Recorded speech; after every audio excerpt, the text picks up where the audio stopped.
The champagne glass shattered at her feet, and the entire garden went silent. One more lie from his fiancée, and the maid would lose the only job keeping her daughter fed. But no one could explain why the security footage from that night was missing exactly 12 minutes. Across the lawn, the billionaire stood frozen, watching the woman he was about to marry smile like nothing had happened. What his daughter would say 3 days later would unravel everything he thought he knew about the woman he loved. Welcome back to another story about power, truth, and the people who get overlooked until they can't be ignored anymore. If you love stories about quiet strength finally being seen, you're exactly where you need to be. Where are you watching from tonight? Drop it in the comments and subscribe if you want more stories like this one. Daniel Cole didn't grow up rich. He built it. 7 years of 18-hour days. A software company that started in a garage and ended up worth more than some small country's economies.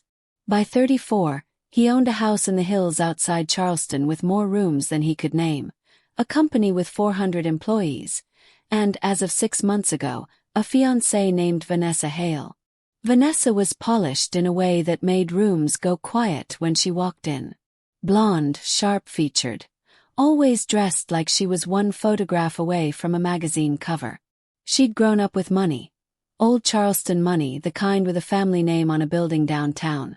And she made sure people knew it, gently, the way people do when they've never had to ask twice for anything. Daniel loved her. Or he loved the version of her she showed him. Attentive at dinner, quick to laugh at his jokes, endlessly patient when he worked late. He'd proposed on a Tuesday in April, on the back terrace, with the sun going down orange over the water. She'd cried. He'd believed every tear. He didn't know, not yet, that the woman crying tears of joy that night was the same woman who, 3 weeks earlier, had gone through his housekeeper's phone while she was on her lunch break. The housekeeper's name was Amara Whitfield, 27 years old, originally from Savannah, raising a 3-year-old daughter named Nora on her own since Nora's father decided fatherhood wasn't for him. Amara had worked for Daniel for 2 years, hired back when the house still felt too big and too quiet for one man. She was good at her job, not just capable but careful. She noticed things. She remembered that Daniel took his coffee black before 6 a.m. and with cream after.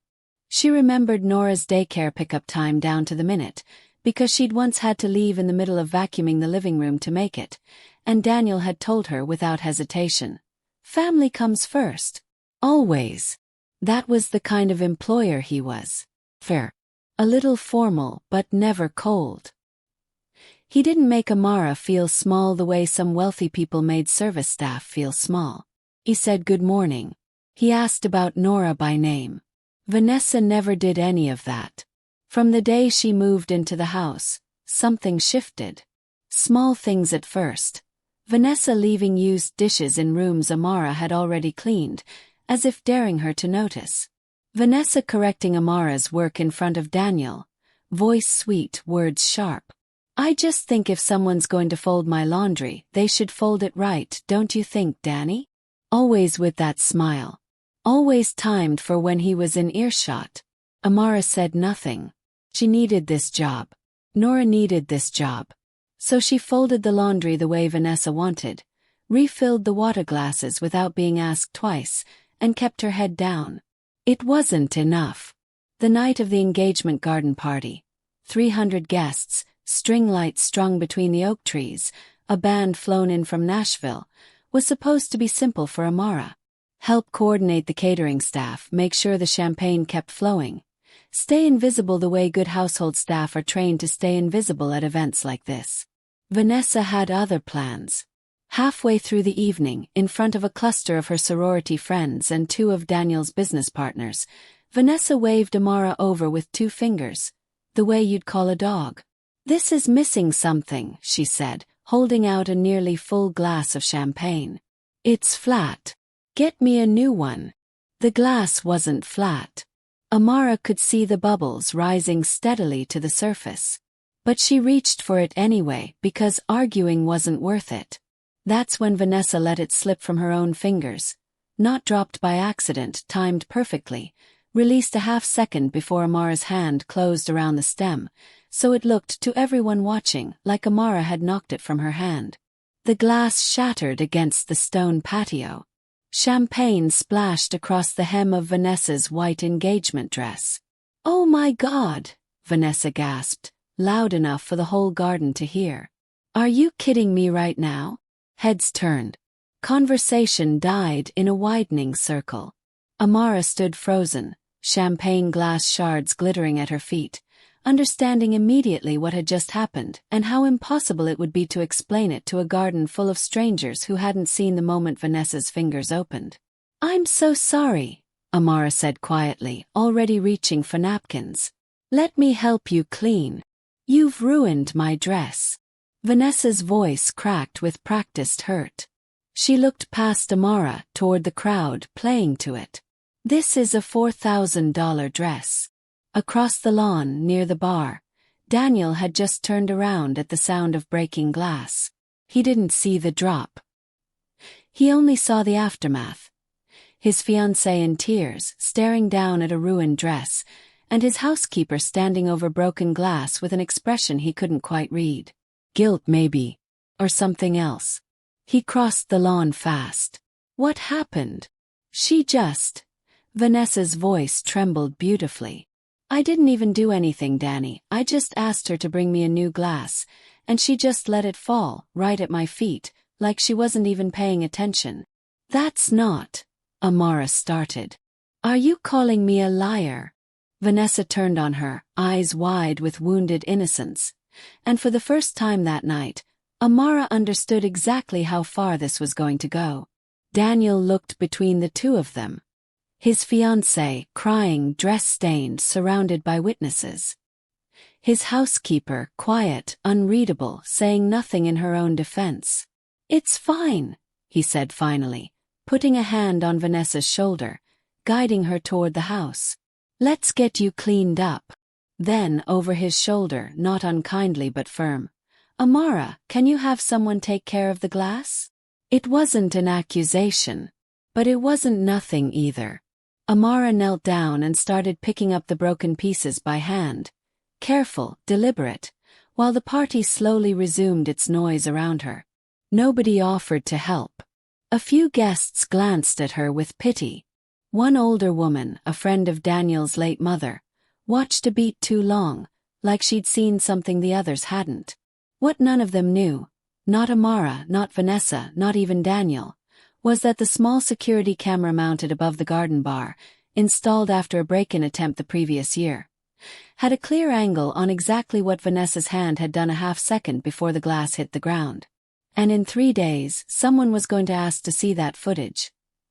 The morning after the party, Daniel found Vanessa at the kitchen island, sipping coffee like nothing had happened, already dressed for a lunch with her mother. She kissed his cheek. She didn't mention Amara. He almost didn't either, until he walked past the laundry room and saw Amara scrubbing champagne stains out of white silk with the kind of careful patience that made him pause. "You don't have to do that," he said. "I can send it to the dry cleaner."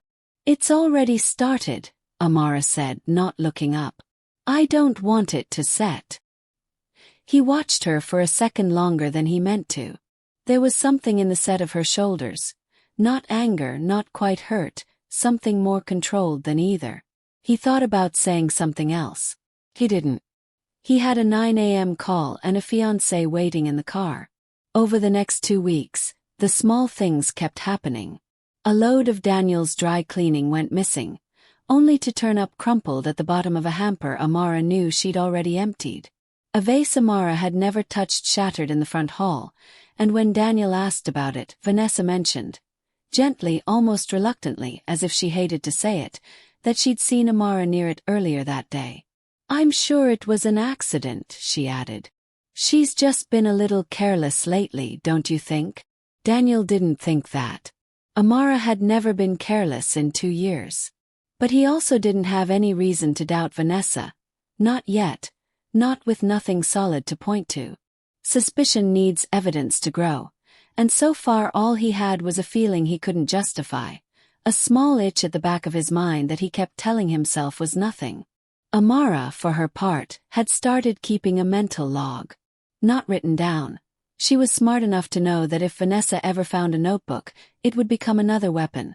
But she remembered dates, remembered timing, remembered the specific, deliberate way Vanessa orchestrated each small disaster just close enough to Amara's shifts to make her look responsible. She thought about quitting. She thought about it seriously one night, sitting on the edge of her bed while Nora slept in the next room, running numbers in her head. Rent, daycare, the used Honda that needed new brakes soon. 2 years of savings, careful and slow, sat in an account that would cover maybe 4 months if she lost this job tomorrow. Amara Whitfield had built a life on stability she'd fought hard for, and she wasn't going to hand it over without a fight, even a quiet one. The next development came from an unexpected direction. Nora. Daniel had grown fond of the little girl over the 2 years Amara worked for him. She sometimes came to the house after daycare when Amara's shift ran long, coloring at the kitchen table while Amara finished up, and Daniel had taken to keeping a drawer of crayons just for her. Vanessa tolerated this arrangement the way she tolerated most things involving Amara, with a thin, polite smile that never reached her eyes. One afternoon, Nora was drawing at the table while Daniel worked on his laptop nearby, half paying attention, half answering emails. Vanessa swept through the kitchen, phone in hand, not looking at either of them, muttering to someone on a call. "No, I told the caterer already, we are not doing the seafood tower again, it was a disaster last." She stopped mid-sentence when her heel caught the leg of a chair, and her phone slipped from her hand, clattering to the tile. She swore under her breath, snatched it up, and kept walking, distracted, annoyed. Nora looked up from her drawing and said matter-of-fact, the way 3-year-olds say things without understanding their weight. "That's the same thing she did to Mommy's phone." Daniel looked up from his laptop. "What, sweetheart?" "She took Mommy's phone," Nora said, going back to her crayons, unbothered. "In the big room with the flowers. She didn't say sorry." Daniel set his laptop down slowly. "When was this, Nora?" Nora shrugged. The universal gesture of a toddler who has no concept of calendars. "Before the party. Mommy was mad but she didn't say anything." Daniel didn't push further. You don't interrogate a 3-year-old. But the comments sat in his chest like a stone for the rest of the day. He found himself replaying it that night, lying awake next to Vanessa, who slept peacefully beside him, unaware that a forward sentence from a toddler had planted the first real seed of doubt he'd felt since the engagement. He didn't mention it to Vanessa. He didn't mention it to Amara either. Not directly. But 2 days later, under the excuse of updating the security system, he asked his head of household staff, a quiet, efficient man named Robert who'd worked for Daniel's family for over a decade, to pull the footage from the garden cameras the night of the party. "Just want to review the setup," Daniel said, keeping his voice casual. "Make sure everything's covering the right angles." Robert nodded and said he'd have it by the end of the week. What Daniel didn't know was that someone else had already asked about that footage. 3 days earlier, quietly, urgently, and with far more panic in her voice than a simple engagement party glass ever should have caused. That someone was Vanessa. She'd asked Robert in passing almost too casually whether the party footage had been cleaned up yet, whether it got automatically deleted or whether someone needed to do that manually. Robert, unsuspecting, had told her the system auto-archived everything for 90 days unless someone requested otherwise. Vanessa had smiled, thanked him, and said it was nothing, just curious about the new system. She hadn't asked again. But 3 days after that conversation, when the footage was finally pulled for Daniel's security review, 12 minutes were missing from the file. A clean, seamless gap that started 90 seconds before the champagne glass shattered and ended 2 minutes after Amara had walked away to fetch a broom. Robert brought this to Daniel's attention apologetically, assuming it was a technical glitch. "System might have had an error during that window, sir. I can put in a call to the installer." Daniel stared at the gap in the timestamp for a long moment. Systems didn't usually fail for exactly 12 minutes, in exactly the window that mattered, and then resume perfectly on either side. Don't call anyone yet, Daniel said quietly. Just leave it with me. For the first time since the engagement, he found himself looking at Vanessa across the dinner table that night and wondering, really wondering, who she was when he wasn't watching. Daniel didn't confront Vanessa. Not yet. He'd built a company by learning patience. You don't accuse a business partner of fraud with half a spreadsheet. You gather everything first, quietly, until the picture is undeniable. He applied the same discipline here, even though it made something twist uncomfortably in his stomach every time he watched Vanessa laugh at dinner, effortless and warm, and wondered what was underneath it. He started paying closer attention. Not spying exactly. He told himself that, just noticing things he'd been too busy or too in love to notice before. He noticed that Vanessa's kindness toward Amara only ever appeared when he was in the room, and vanished the second his attention shifted. He noticed that Vanessa's friends, a tight circle of women she'd known since college, all cut from similar cloth, all fluent in the same brand of sweetly delivered cruelty, treated the household staff with a similar coldness whenever they visited. He noticed, too, that Amara had started leaving rooms a beat before Vanessa entered them, a habit so smooth and practiced that he realized she must have been doing it for months, engineering her own invisibility to avoid conflict he hadn't even known was happening. That realization sat heavy with him. How long had this been going on, right under his roof, while he sat in his office 3 floors up, congratulating himself on being a fair employer? He decided to talk to Amara directly. Not as an interrogation. He was careful about that, aware of the power he held in the conversation and unwilling to make her feel cornered. But honestly, one evening after Nora had been picked up early by a neighbor who was watching her, when the house was quiet and Vanessa was out at a dress fitting, he found Amara in the kitchen, finishing up the dishes. "Can I ask you something?" he said. "And I want you to feel like you can actually answer it. Not the answer you think I want." Amara turned, drying her hands on a towel, wary but composed. "Okay. The party. The glass. What actually happened?" She was quiet for a moment, weighing something. 2 years of caution didn't disappear just because he'd finally asked the right question. "She let go of it," Amara said finally, evenly. "Before I could take it. I don't think it was an accident." Daniel felt something settle in his chest. Not surprise exactly. Confirmation of a thing he'd already begun to suspect. "Why didn't you say that at the party?" "Because it would have been my word against hers, in front of 300 people at your engagement party." Amara's voice was steady, but there was an edge underneath it, years of swallowed frustration finally finding a crack to slip through. "Who do you think that goes well for?" He didn't have an answer for that. It was fair, and it stung, because it meant she'd been managing his blind spots for months while he'd been oblivious to the whole thing. "There's more," Amara said after a pause, like she was deciding whether he'd actually earned the rest of it. "Small things. Missing items that turn up somewhere they shouldn't be. Things blamed on me that I didn't do. I didn't say anything because..." She stopped. "Because you needed the job," Daniel finished quietly. "Because I have a daughter," Amara said. "And I've learned that when you're the one without power in a room, the truth doesn't always protect you. Being right isn't the same as being believed." The words landed harder than she probably intended them to. Daniel sat with them for a long moment, the weight of his own privilege suddenly visible to him in a way it rarely was. "I believe you," he said finally. Amara studied him like she was checking whether he meant it or whether it was just something easy to say in the moment. "Okay," she said simply. It wasn't forgiveness, and it wasn't relief. It was just an acknowledgement, cautious and unfinished.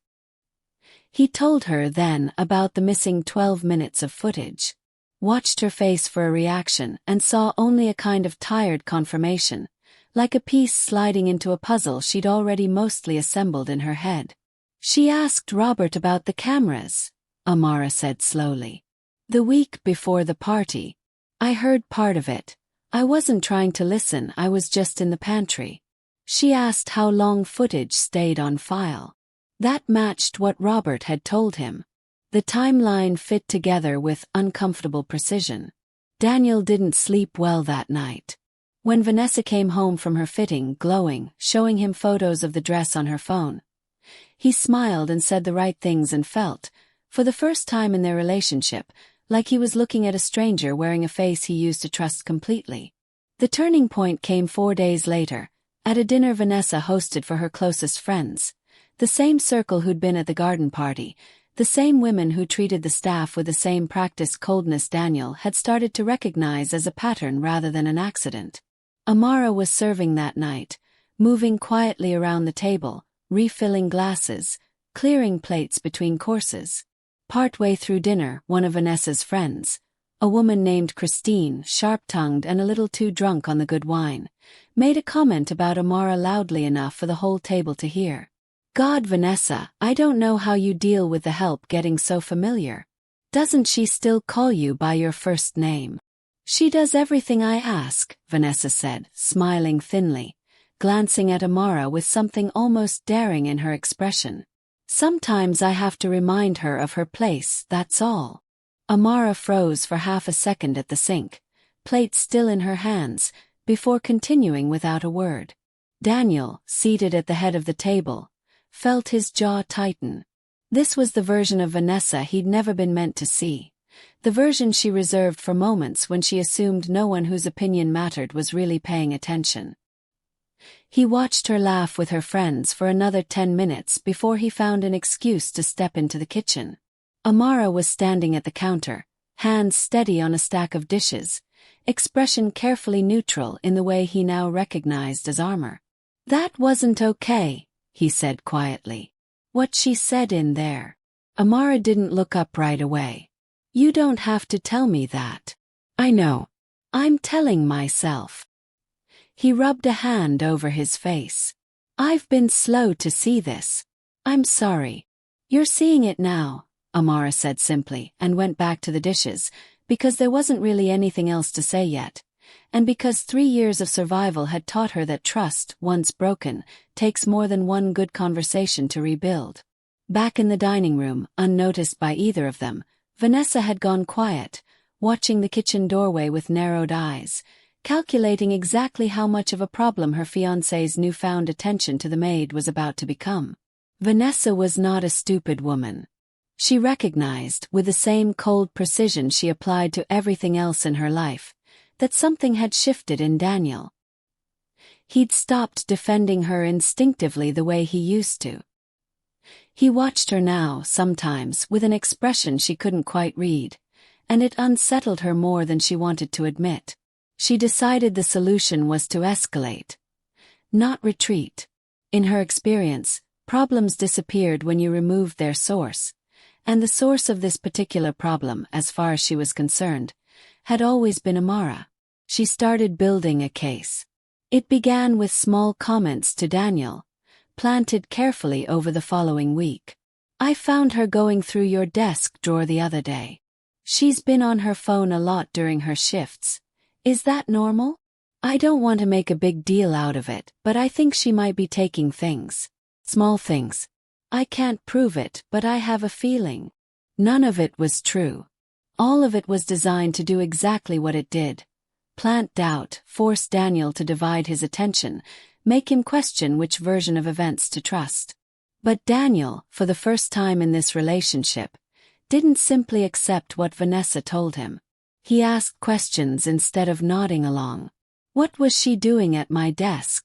What did you actually see her take? Each question left Vanessa scrambling for details that didn't hold together under scrutiny, and each moment of scrambling chipped further away at the story she'd built. Frustrated and increasingly desperate, Vanessa made her boldest move yet. She waited until Daniel left for a 2-day business trip to New York, then told Amara with cold, direct finality that her services were no longer needed. Daniel and I discussed it, she said, arms crossed, standing in the kitchen doorway like a queen delivering a verdict. We think it's best you find another position. I'll have your final check ready by Friday. 'Twas a lie. Daniel hadn't discussed anything. But Vanessa was betting that by the time he returned and discovered what she'd done, she could spin it. Frame it as a miscommunication, or better yet, frame Amara's inevitable protest as proof of the attitude problem she'd been quietly building a case around for weeks. Amara stood very still, feeling the floor shift under a life she'd worked 2 years to stabilize. Rent. Dicker. Nora's shoes, which needed replacing. All of it balanced now on a decision made by a woman who had never once, in all their time together, bothered to learn a single true thing about her. She thought about arguing. She thought about calling Daniel directly, interrupting his trip, demanding an explanation. And then she thought about her daughter, asleep down the hall, and about the kind of woman she wanted Nora to grow up watching. Not someone who begged, and not someone who disappeared quietly either, but someone who found the smart way through. I understand, Amara said evenly. I'll gather my things. But she didn't leave the house yet. Instead, she went to Robert, who had worked for the Cole family long enough to know when something didn't smell right. Did Mr. Cole approve this? Robert asked, frowning, already reaching for his phone. I don't think so, Amara said quietly.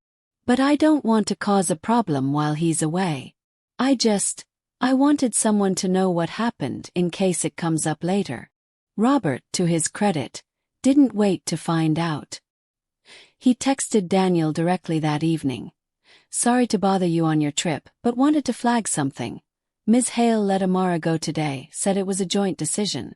Wanted to confirm before anything moves forward. Daniel, sitting in a hotel room in Manhattan, read the message twice before calling Robert directly. I never said that, he said, voice tight. I never discussed letting Amara go. Not once. That's what I thought, Robert said. Figured you'd want to know before Friday. Daniel sat on the edge of the hotel bed for a long moment after hanging up, something cold and clear settling into place in his chest. Every excuse he'd made for Vanessa over the past month, every benefit of the doubt, every there must be an explanation, collapsed under the simple, undeniable fact that she had lied to Amara's face, used his name to do it, and planned to have it finalized before he even got home to find out. He didn't call Vanessa that night. He didn't want to give her the chance to prepare an explanation before he had all the pieces in front of him. Instead, he called Robert back and asked him to do one more thing: pull the security footage from the 12 missing minutes. The archive backup Robert had, fortunately, quietly preserved on a separate drive months earlier as routine redundancy, unrelated to any of this, back before anyone had reason to delete anything. It took Robert until nearly midnight to recover it. When he finally sent the clip to Daniel's phone, Daniel watched it 4 times in the dim hotel room, jaw tight, before he finally set the phone down. There it was, unmistakable in sharp, unedited footage. Vanessa's fingers deliberately loosening around the champagne glass a half-second before Amara's hand reached it. The tiny, satisfied flicker of her expression immediately afterward, gone almost as fast as it appeared, but there, captured, undeniable. Daniel booked the first flight home the next morning.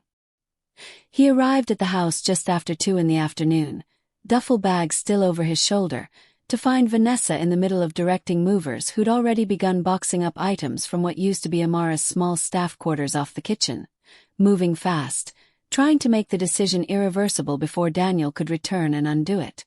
Danny, Vanessa said, surprised, recovering quickly into a smile. You're back early. I was just. Stop, Daniel said, quiet enough that the movers glanced up, sensing the shift in the air. Everyone can leave. Now, please. The movers filed out, uncertain, leaving the 2 of them alone in the half-emptied room. I need you to tell me the truth, Daniel said, holding up his phone, the paused frame of the security footage frozen on the screen. Vanessa's fingers, the champagne glass, the moment everything had actually happened. About this. And about today. Vanessa's smile faltered for the first time in 6 months. For a long moment Vanessa said nothing. Daniel watched something shift behind her eyes. calculation, panic, and beneath both, something that might have almost been relief, the exhausting weight of 6 months of performance finally cracking. "It's not what it looks like," she started. "It's exactly what it looks like," Daniel said. "I watched it 4 times. She's been undermining me since the day I moved in," Vanessa said, voice rising, pivoting fast, the way she always did when cornered. Turn the story, make herself the victim, make Daniel doubt what his own eyes had just shown him. "You don't see how she looks at me. How she talks about me when you're not around. I was defending myself, Danny. Amara has never said one negative word about you to me," Daniel said, and it was true, and they both knew it. "Not once. Not even tonight, when I asked her directly what happened at the party. She didn't attack you. She just told me the truth and let me draw my own conclusions." Vanessa's composure cracked further. "So what, you believe the maid over me? Over the woman you're supposed to marry?" "I believe the footage," Daniel said quietly. "I believe Robert, who has no reason to lie to me. I believe my 3-year-old, well, not mine but close enough, who told me what she saw without even understanding what it meant. Everyone's story matches except yours." "You don't understand what it's like," Vanessa said, and for a moment, something genuine slipped through the anger. A flash of the insecurity underneath all of it, the fear of a woman who had built her entire identity on being the center of every room, and had never learned how to share that space, especially not with someone who did their work quietly and did it well. "Everyone always talks about how good she is, how patient, how everyone loves her. I just wanted. You wanted to make yourself feel bigger by making her feel smaller," Daniel said. "That's not a reason. That's just what happened." Vanessa didn't have an answer for that. She stood in the half-packed room, surrounded by boxes meant to erase 2 years of someone else's life from this house, and understood, for the first time, that there was no version of this conversation that ended the way she wanted it to. "I want you out by tonight," Daniel said. "I'll have someone help you pack. I'm not interested in a scene, and I don't think you are either, not anymore." "Danny, the engagement is over, Vanessa." She left an hour later, quieter than anyone who knew her would have expected, the practiced composure finally, fully gone. Daniel found Amara in the kitchen that evening, sitting at the small table where Nora usually colored, staring at a box of her own things that Vanessa's movers had haphazardly packed hours earlier. Cheap cardboard, nothing labeled, as if 2 years of careful, quiet work could be thrown together without care. "I saw the footage," he said, sitting down across from her. "I know what happened. All of it." Amara looked up, cautious, still bracing for whatever came next, because caution had kept her safe for longer than trust ever had. "I'm sorry," Daniel said, "for taking as long as I did. For not asking the right questions sooner. You shouldn't have had to survive months of that before someone believed you." "You believe me now," Amara said. "It wasn't quite forgiveness. It was an opening. I do. And I want you to come back, not just to the job, though I hope you will if you want to. I want you to know this house was never supposed to be a place where you had to shrink yourself to be safe in it." Amara was quiet for a moment, looking down at the box on the table, at the small, careless evidence of how little her presence had been valued by the person who'd tried to erase it. "I need you to know something," she said finally. "I'm good at my job. I'm good with Nora, I'm good with this house, and I've been good to you and everyone in it. I don't need saving. I needed someone to actually look." "I hear that," Daniel said. "And I'm looking now."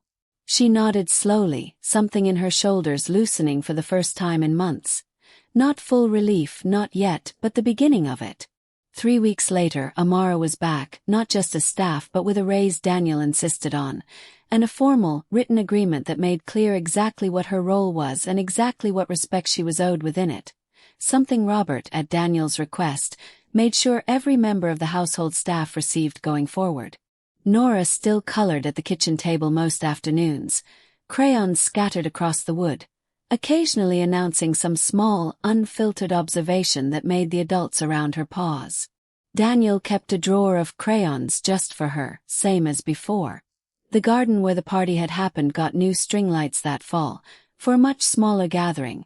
Just Daniel, a handful of close friends, Robert and his wife, and Amara, standing near the back with a glass of sparkling cider she hadn't dropped, because nobody had made her hold anything she didn't want to hold. It wasn't a romance. It wasn't the ending some viewers might expect. It was something quieter and, in its own way, more honest. A man who'd learned late but not too late what it actually meant to see the people around him clearly. And a woman who'd spent 2 years proving her worth to people who should never have needed the proof in the first place, finally working somewhere that no longer required it. If you were in Amara's position, would you have said something sooner, or waited the way she did for the truth to come out on its own? Let us know in the comments. If this story moved you, subscribe for more, and we'll see you in the next one.